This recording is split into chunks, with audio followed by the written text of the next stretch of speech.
बहुत समय पहले की बात है। एक छोटे से गांव में मोना नाम की लड़की रहती थी। मोना की जिंदगी शुरू में तो बहुत ही बढ़िया गुजर रही थी। मोना के माता पिता मोना से बेहद प्यार करते थे और उसकी हर जिद को पूरा करते थे और किसी भी चीज़ की भी कमी महसूस नहीं होने देते थे।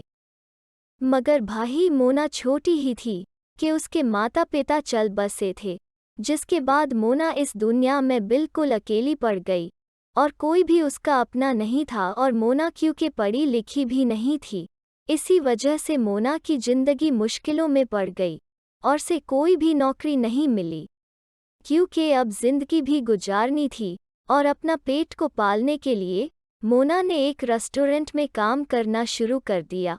मोना बहुत ही नेक दिल और अच्छी थी, उसे दूसरों की मदद करना बहुत अच्छा लगता था। मगर रेस्टोरेंट की मालकिन बहुत ही घमंडी, सख्त दिल और जालिम थी। एक रोज़ वो किसी काम के सिलसिले में बाहर गई हुई थी और रेस्टोरेंट पे सिर्फ मोना थी। तभी वहाँ पे एक गरीब अनाथ लड़की आती है।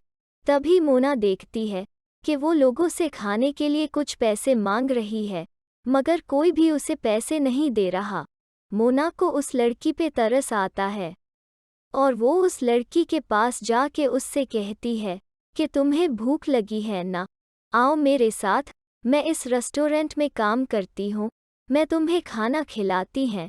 इस पर वो लड़की कहती है, नहीं दीदी, मेरे पास तो पैसे भी नहीं हैं, मैं इतनी बड़ी रेस्टोरेंट में खाना कैसे खा सकती हूँ।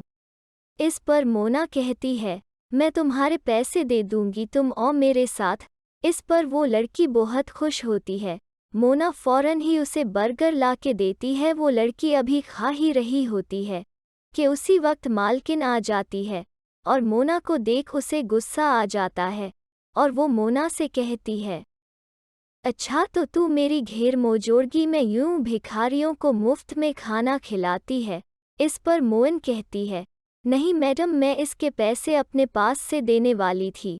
मगर वो मोना की एक नहीं सुनती और उसे धक्के मार के काम से निकाल देती है और उस लड़की को भी रेस्टोरेंट से बाहर निकाल देती है। इस पर वो लड़की मोना से कहती है, मुझे माफ़ कर दो दीदी, ये सब मेरी वजह से हुआ। मगर मोना कहती है, नहीं, इसमें तुम्हारा भला क्या कसूर। मोना यूं ही उदास घर जा रही होती है। तभी रास्ते में एक परी मोना को उदास देख मोना से उसकी उदासी का कारण पूछती है। मोना परी को सब बताती है। तभी परी मोना को कहती है, तुम मुझे अपने घर ले जाओ। मोना परी को घर लेकर जाती है। परी जादू से एक जादुई बर्गर का पेड़ लगाती है और कहती है, मोना, ये जादुई बर्गर का पेड़ है, इससे तुम अपना रेस्टोरेंट भी खोल सकोगी और गरीब लड़के और लड़कियों को भी मुफ्त में खाना खिला सकोगी। मोना बहुत खुश होती है और इस दिन के बाद मोहन अपना बड़ा सा रेस्टोरेंट खोल लेती है और गरीबों अनाथों को मुफ्त में खाना खिलाती। यही और यूं ही मोना की जिंदगी हंसी खुशी गुजरने लगती है।